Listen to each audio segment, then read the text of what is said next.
A warm good evening, to one and all. It is now my great pleasure and honor to introduce Professor J. Haragopal sir. Sir is currently visiting professor at Bangalore, National Law School of India University, teaching the students of Master's Program in Public Policy. Earlier he worked at University of Hyderabad. He had set the Center for Human Rights at the University of Hyderabad and was editor of Indian Journal of Human Rights. He was a visiting professor to Delhi University, Indian University of Advanced Studies Shimla and Northeast Hill University Shillong.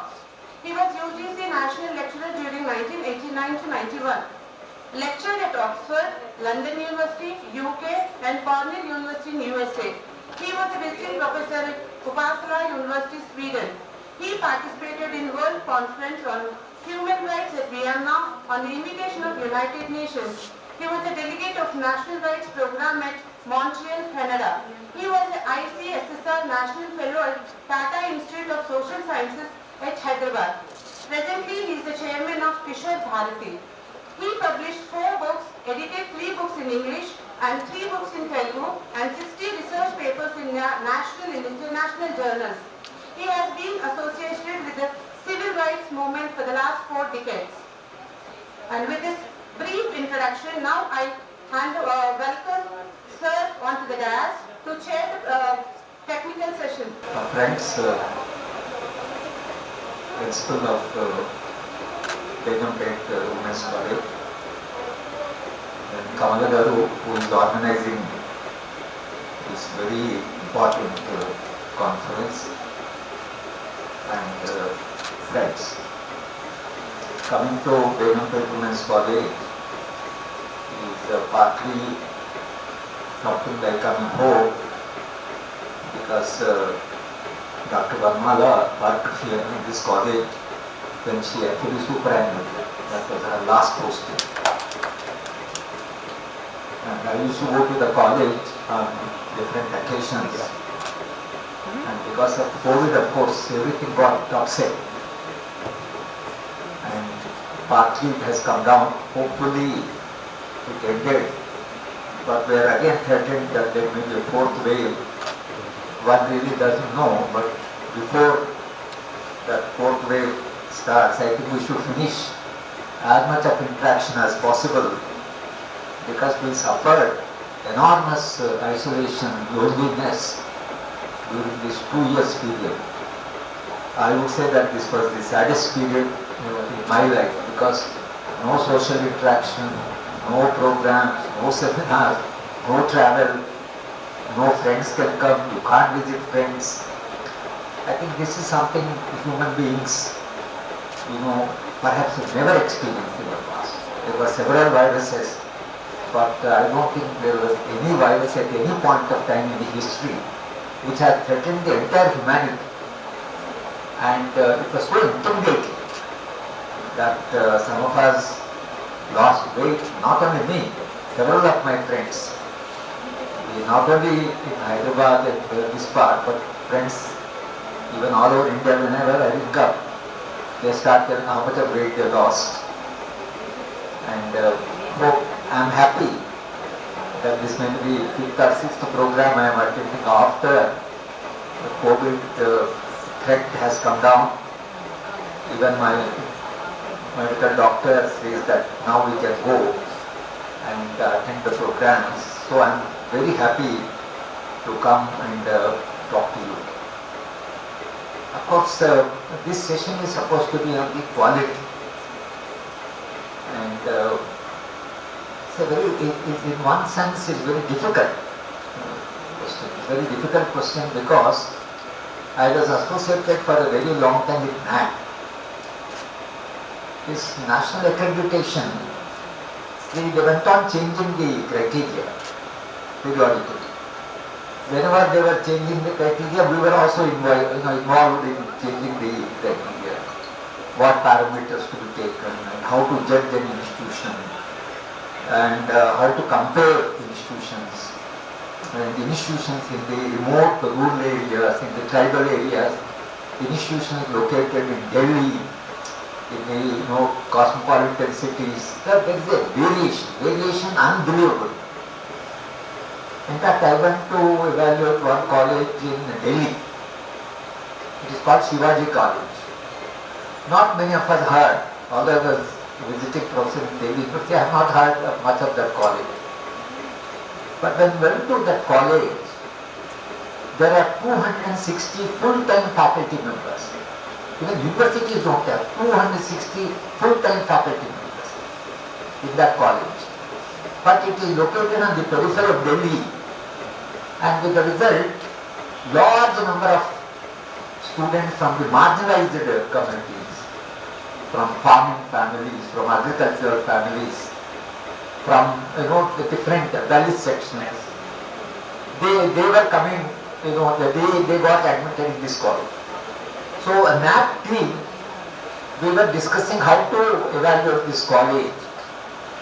Now quality, if you go to St. Stephen's or Lady Sri Ram College, of course the students and the quality of students itself is so high because they have very good school education.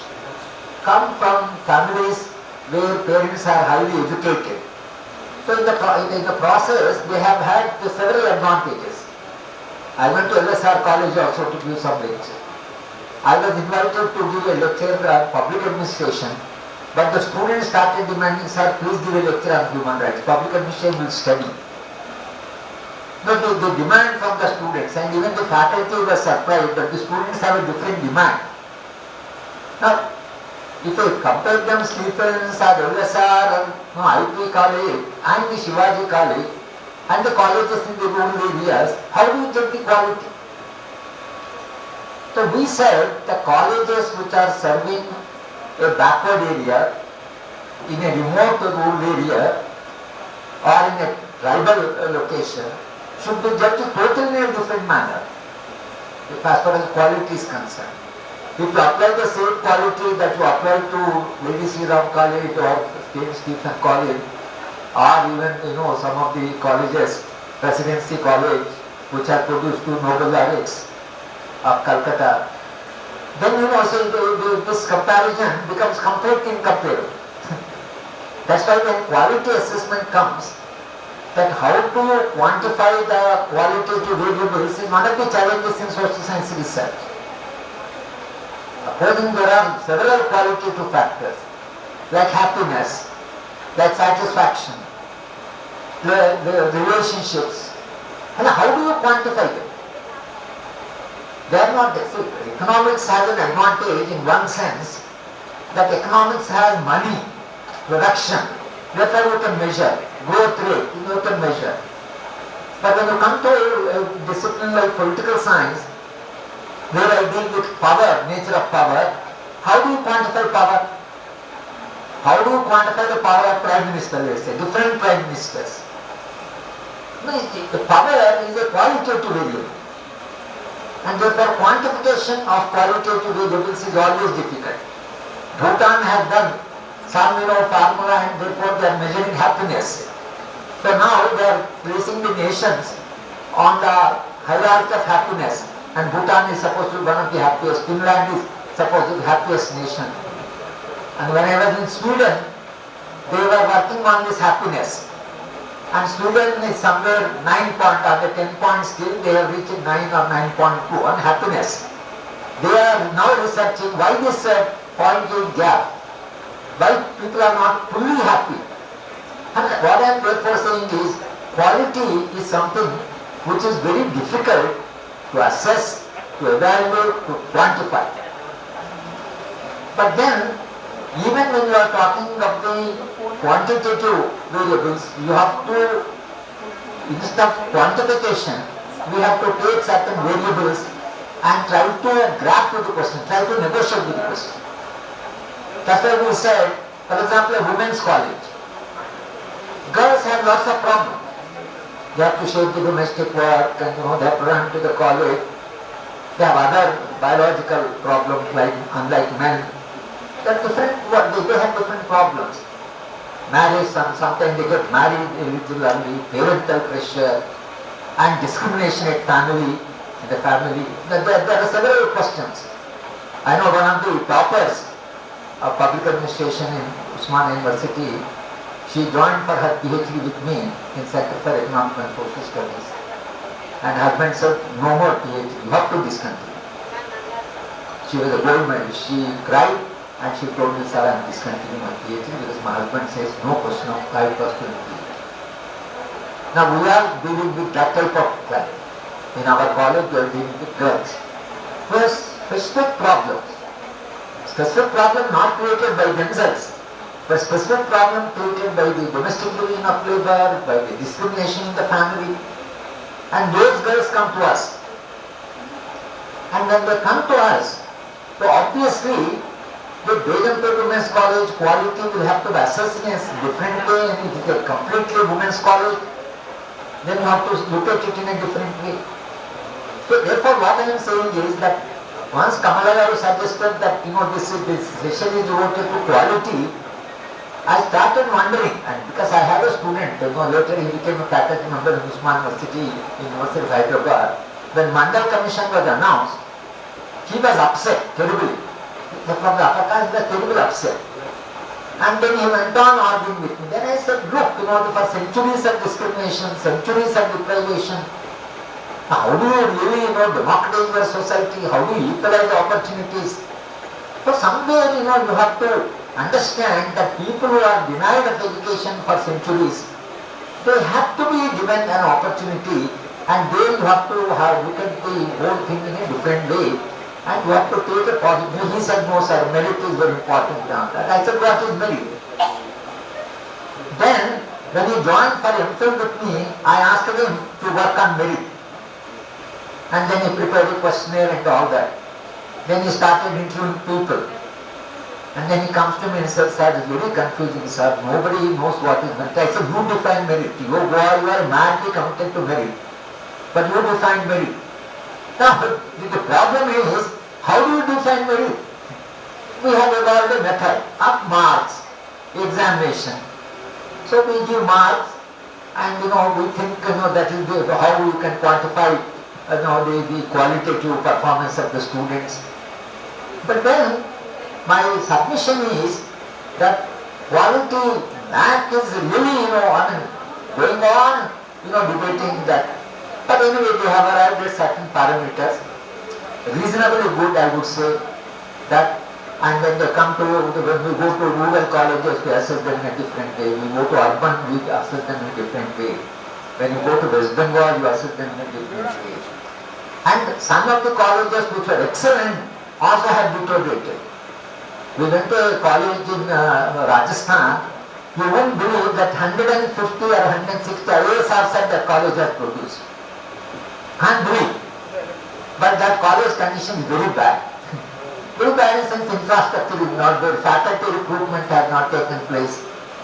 Students are no longer interested. The composition of students have changed. So some of the IAS officers came to attend the, when we meet alumni. Then we asked them that why this college has been neglected when all of you have been in the civil services and all of you are occupying very important. The chief secretary himself was a product of that college. But then he said, sir, no, the context has changed, the students' psychology has changed, and the economic conditions of the students are very bad. They have to help in the farming. Sometimes they come, whenever they have time they come. Sometimes they think they can study at home. So they were giving different explanations. But then, some of the excellent colleges also deteriorate. It depends on number of factors. Today commissioner came.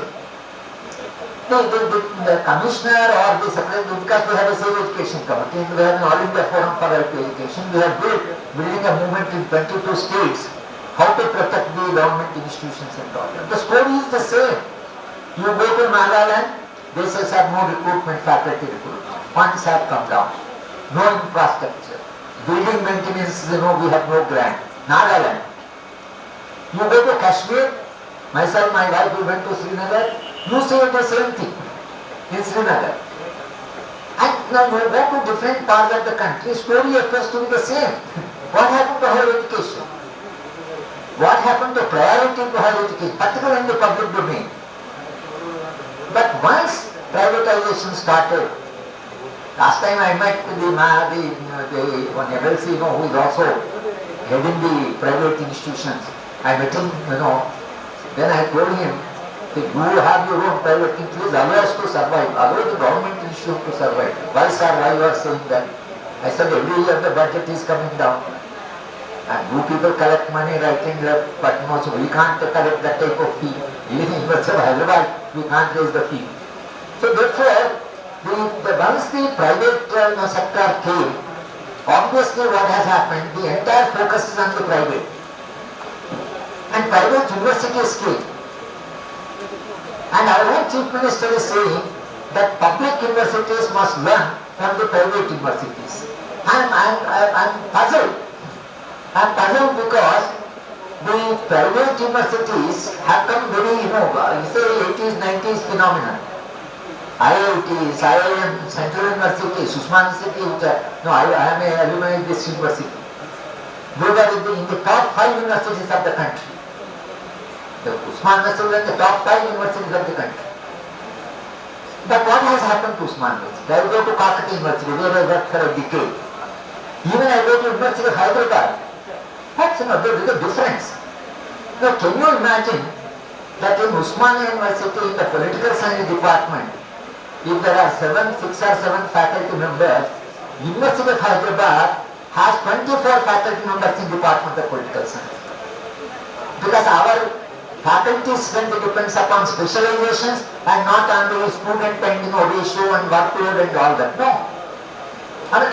In other words, this discrimination between institution and institution and the way funding is done, the way the private institutions grow up, I think what has happened to public institutions is that we are not able to sustain. Then came the contractual appointment. Contract, guest lecturers, all sorts of things have come. I can't imagine my generation, we never heard contract lecturer. We never had. In University of Hyderabad, when we introduced 5-year degree, 5-year master program, when we started admitting intermediate students, Deegan Vaishnav said that because we are introducing, suddenly workload has gone up. We will go for a contract lecturer. We said no question of contract lecturer in University of Hyderabad. I was the dean, I said no question. We will not accept contract lecturer. If you take full-time member, otherwise we will share the workload.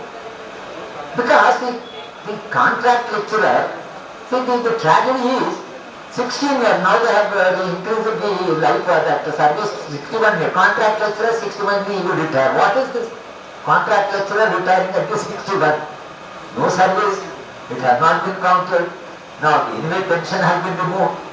So what I am therefore saying is that university differ.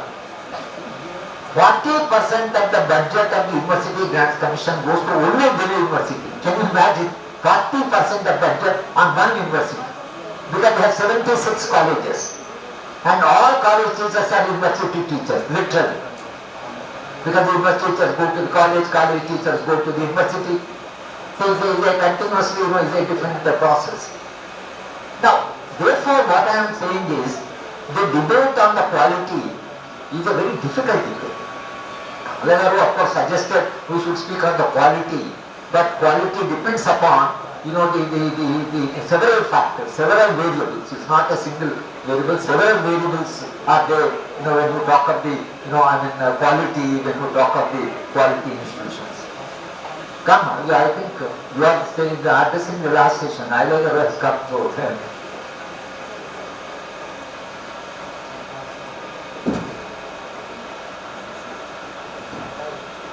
Now therefore what I am suggesting is this variation between institution and institution, the way the funding is done, the way the discrimination takes place between institutions. In this country, you have a hierarchy of institutions.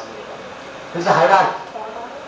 And in that hierarchy, somewhere, everybody is located at some point in the hierarchy.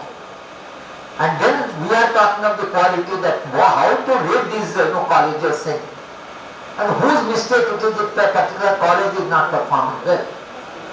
I think these factors are extremely important in a country which is with enormous economic inequalities, social inequalities, and the boys and girls coming from the first generation. I also belong to first generation.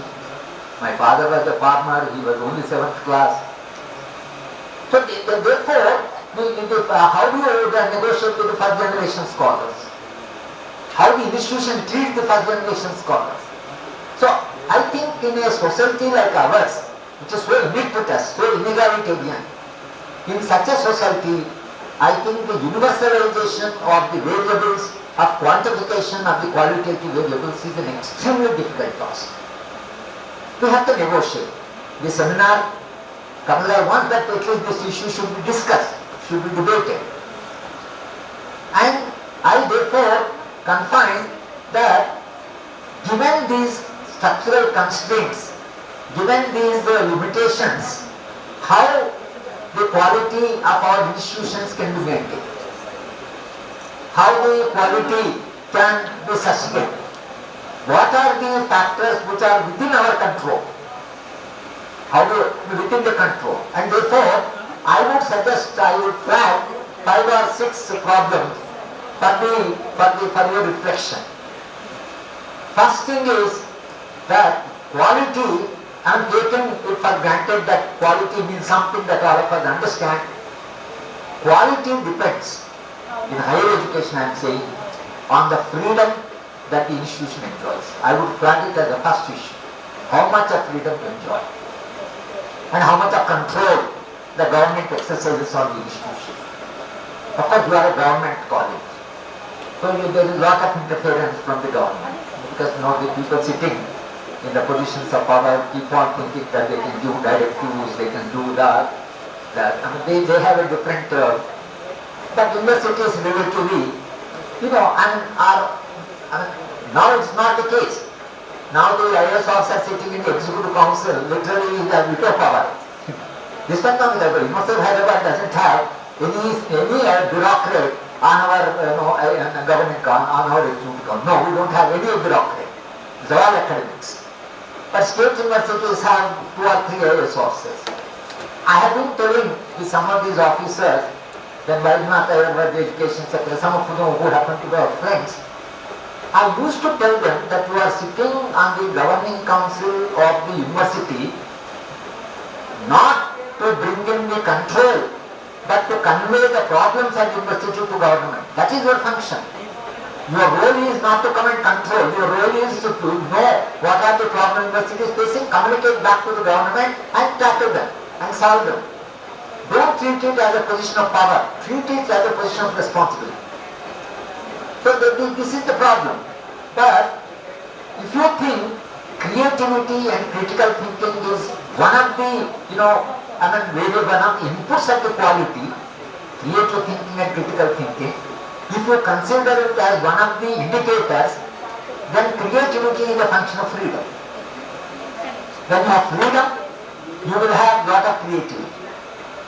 So power and freedom, the way they are interrelated, more the power, control, lesser the freedom. Lesser the freedom, lesser the creativity. And lesser the creativity, lesser the quality. I mean, that's how connect logically the quality, freedom and control. So now the new education, national education policy says this they have gone to another extreme. Now national education policy says each college will be completely autonomous. They will be completely autonomous. They will have the curriculum or whatever. And that college will do degrees. It will not be affiliated to any, but that they have gone to dispense with the affiliation completely.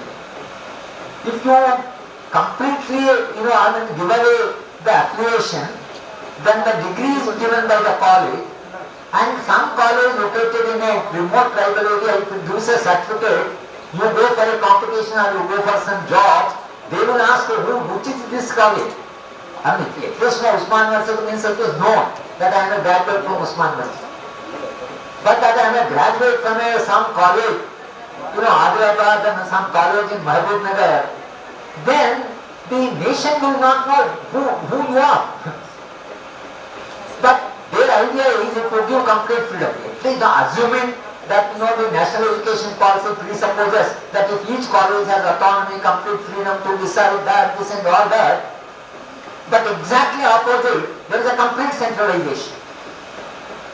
Now what happens is that this year they are holding a common entrance exam for all the central universities, already UGC has sent its directive, that now they would like to, even Begumpet Women's College students will also be admitted by the central government and the central agencies.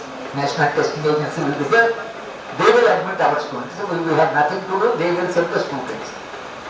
Now, can a nation of this, size, a nation of this complexity, diversity, can it have a common entrance exam?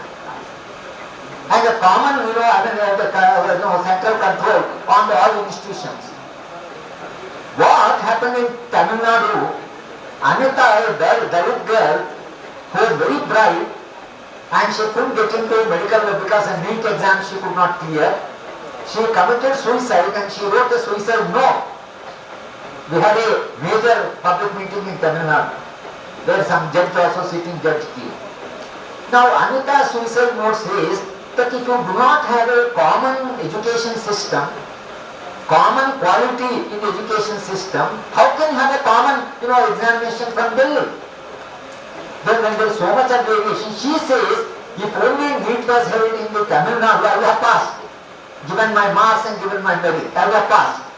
But competing at a national level with not having a uniform, standard or uniform, support, how can you have a common exam from Delhi to this entire country when there is so much of variation? This is one problem. But the government of India, that the entire report, and if you look at the National Education Policy document, they are already going ahead implementing it.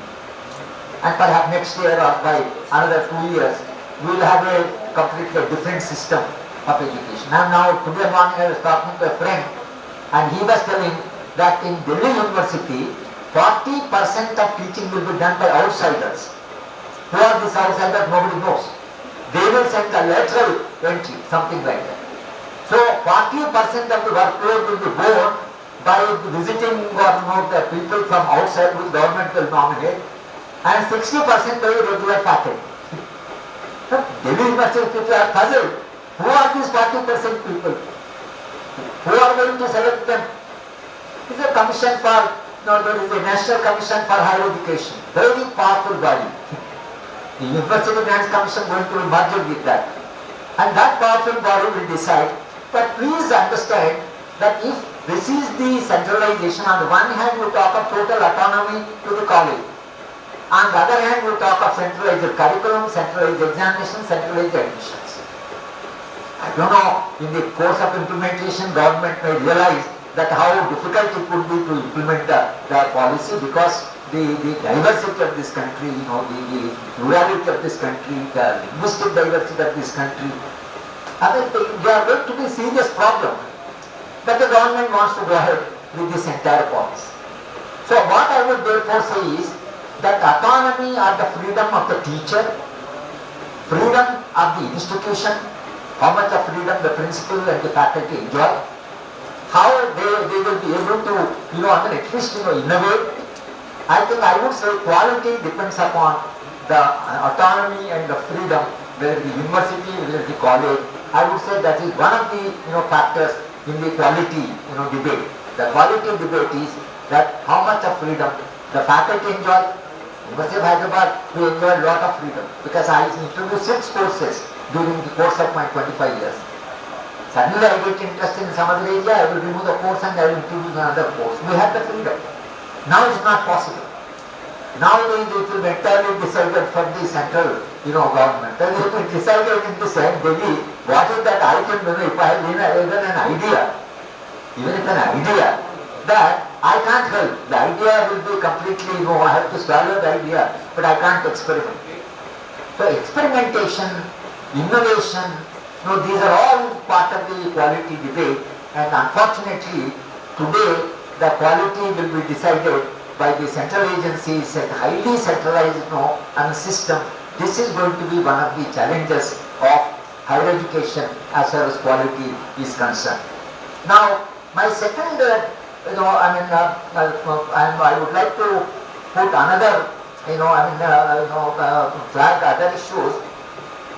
Apart from freedom and autonomy, whether the institution has larger social concerns. This is also very important. Because Constitution of India mandates the Indian state to transform the society. Normally, political science students know that the university, the state, that the government of the state is supposed to maintain an order. That's what constitutions are meant for. But Indian constitution, unlike the several other constitutions of the world, mandates the Indian state to transform the society. Transform into what type of society? It is there in the part 4 of the Indian Constitution, or in the preamble it is there. Equitable society, fair and just society, right? Liberty, equality, fraternity, justice. These are all parts of the value system of the Constitution. We have to create a fair and just society. Fair and just society. Now, if that is the mandate, if you have to transform, where from the transformation comes? And education is one of the instruments of transformation. If education is one of the instruments of transformation, then transformation of what? Transformation of the structure of relations, structure of the society.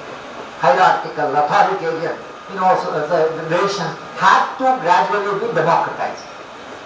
Now institutions in India, in my view, institutions in India have to perform the role of transformation. Larger social concerns. Many people ask that even yesterday I went to address my students in Hyderabad, Mr. Bhagat Singh. So students were asking me, sir, how do you combine activism with academic pursuit? I said, see, it all depends. Universities are supposed to play the role of transformative agents. But if they have to play the role of a transformative agent, then you have to have a larger social concern. So if you have to have a larger social concern, then that should be factored into the quality. That has to be debated as a part of those institutions which contribute for the transformation of the society have a higher quality than those institutions which work for status quo. So therefore this is also an important factor apart from autonomy and freedom. The larger social concerns are very important. In my view, that institution which is transforming perhaps is an institution which has higher quality in the Indian country, even take constitutional parameters. Jawaharlal Nehru University now today is in a very bad shape. But any student joining Jawaharlal Nehru University from any corner of India, from remote corner, joins with all diffidence and all that. By the time they come out of Jawaharlal Nehru University, you must see how confident they become. And most of their learning is not in the classroom. Most of their learning is outside. At 1 o'clock, I used to have co-dinner lectures. 1 o'clock students are sitting and discussing and debating. So, in other words, the freedom that the climate of freedom that they created has actually led to now today there are hundreds of IAS officers, people are in the army, there are police officers, you go to India, any corner of India, there is some JNU product in that college and the university. There are JNU products all over India. Now what is unique about JNU? The uniqueness of JNU is relatively it gives lot of freedom. Today that institution has been completely hit hard and the institution is in a very bad shape and one really doesn't know what is likely to happen to an institution like JNU. And if that freedom, that climate is taken out, JNU will no longer be JNU. Why the people are doing that? Why they are stifling the institution? Then one has to debate. But what is happening to these institutions? So I would therefore say that autonomy, freedom, and then the larger social concern. In fact, you see, I will tell you an anecdote. When we went to evaluate JNU, give the grants for the University Grants Commission, the first meeting was with Vice Chancellor. So there was a theft, and the thief was caught. Now the student brought the thief, made him sit, and started debating what is theft, how theft started, what is the origin of theft, why people commit theft. They went on debating. And for hours together they were debating. Finally the thief was fed up and said, sir, please hand over me to police because I can't put up with the structure of your arguments. So in other words, JNU had that type of quality. When students went on dharna, when Alak was the Vice Chancellor sat opposite and he sat in dharna. And he said, whoever comes to the student dharna, they listen to the student point of view. You also listen to my point of Vice Chancellor's point of view. So you go there and you come to me. Vice Chancellor sitting on dharna, opposite to student camp. I mean, it has a different culture. So therefore I am saying is that this entire, larger concerns and the way Parthasarathy, who conceived that university, has completely different vision of the university. My third factor would be interpersonal relationships in the institution. I worked in Kakatiya University. We were about 8 to 10 faculty members. That was one of the happiest periods we have spent. There was such a cohesion among the colleagues, such a cordial relation. We were such a team. We used to work till 1 o'clock in the night. We used to do a number of courses. We were running evening courses. We had a lot of freedom. And we were the second best department, public administration department, second best department in the country. Imagine a provincial university. We used to get 3 or 4 journals. When you come to University of Hyderabad, you get 150 journals. Whereas in the Kakatiya University, we used to get 3 or 4 journals. But notwithstanding that academic, this one, still, we made a mark because of the collective nature of the work and the interpersonal relationship among the colleagues. We used to share, we used to go out, we used to spend the time together, share personal problems. But there is no rupture. There is no rupture in interpersonal relationships. Now in the colleges or in the university, the faculty room should be full of debate. Latest works, latest books. The faculty should be, very lively. And when you go to the college and come back home, you should come back completely refreshed, full of ideas, pleasure and happiness. But institutions' interpersonal relationship have been now so strained that lot of our energy is dissipated in the handling interpersonal. I used to handle around 100 faculty members in the University of Hyderabad as a dean, and in my own department, of course in political science department, whenever a visitor came to the department, I would say interpersonal relationship in my department above national average, because everybody talks to everybody. That's the maximum that you can do. Everybody talks to you. So how do you improve interpersonal relationships?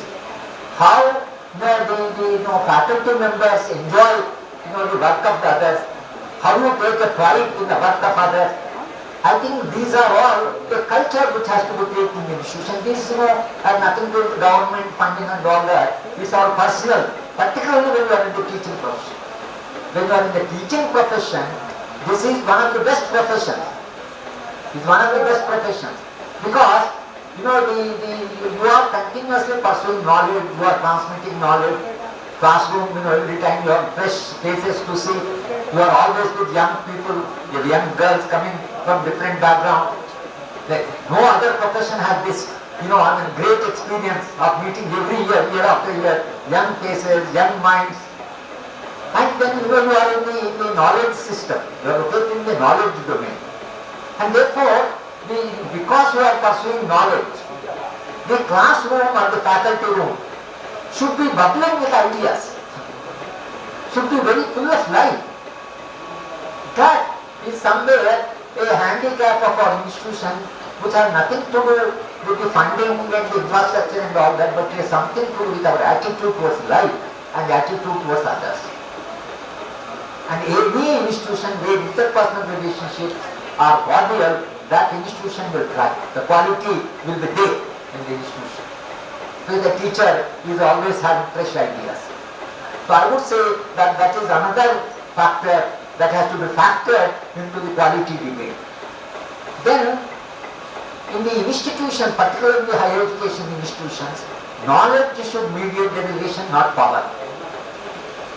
See, unfortunately, when I was a young child, in my classroom, there was knowledge is power. It's what we also read, knowledge is power. So if you acquire knowledge, you will become very influential. But increasingly you discover in life, power is knowledge. These IAS boys and these girls, several of them are my students. I mean, when you go to a coaching center, the coaching center, every word spoken by you, they will take it down and they listen to you so attentively, pin drop silence in the class. The minute they pass the civil service exam, you go to National Academy of Administration, Mussoorie, they are not even interested in listening to you. Because already they think they have knowledge, they have power because they have knowledge. I keep on asking some of my students, what happened to you? Till yesterday you were okay. They say, sir, once these 3 alphabets are added to our name, completely there is a change. That's how the National Academy cleans them. You are very powerful people, you have so much of privileges, that, this and all that. And in the process, our IAS law, who are sitting around, they think they have knowledge. And a number of times I told the secretary once, but see, please understand one thing, you have power, but power is not knowledge. Power is not knowledge. Please note, Jawaharlal Nehru, in 1950s, whenever he felt depressed, he used to walk into Delhi University. Any department, he will walk in. Prime Minister of India, sit with the faculty, talk of some latest issues and his problem. And 1 hour he will spend, and then he will say, I am feeling very refreshed because I spent the time with academics. And this is how the Prime Minister, would treat a university. But now, a small officer also thinks that they have knowledge. So this is another problem in this country, and that's one reason why the quality suffers. Now I would also add that work as a source of happiness. See, our promotion, our position, or whatever is there, this is one factor, our personal career. But if we don't enjoy teaching, and we don't come back from the class very happy, very rewarded, then I think institution will suffer. So we must treat that what we are doing every day, it should be a great source of happiness. Teachers should come back from the university or college refreshed, not tired. Although your workload is one of the problems, I agree. Because since my mother also worked, because she used to come exhausted with the board classes and all that. University of Hyderabad will have board classes for a week. So there is a lot of hell of difference. So with the result what happens, this workload and all that, they have to be reconsidered. And of course, I would say that infrastructure, recruitment, full faculty, funding, right, the taking care of the children coming from marginalized families, these are all other inputs. But inputs on which we have control is certain autonomy we can always demand, certain interpersonal relation we can always sustain, pursuit of knowledge we can always do, debate in the college, we can have a discussion among the faculty will be full of ideas, exchange of ideas and all that, even debates within the faculty, these are all within our control. So I would say there are certain externalities and there are certain internal factors. On internal factors where we have certain control, I think we can maintain the quality. That will also contribute to the quality. External factors we have to keep on. What we are doing in the CLHT committee or in the All India Forum for Right to Education, fighting for the factors which are external. But I think as far as faculty and friends are concerned, what we perhaps can do is that if you develop a very cordial climate within the campus, within the institution, I think that will contribute very richly to the protection of the quality, if not complete phenomenal improvement in the quality of the institutions. I stop here and I'm happy I'm sharing some of these concerns. These are all concerns, but how to understand. But as I said in the beginning, that quantifying qualitative variables is one of the challenges of social science research, and when we teach methodology, this is what we try to do. When we try to teach methodology, we say objectivity is one challenge of methodology, and quantifying qualitative variables is another challenge of the education system. Thank you very much, Madam Principal and Kamala Garu. Thank you.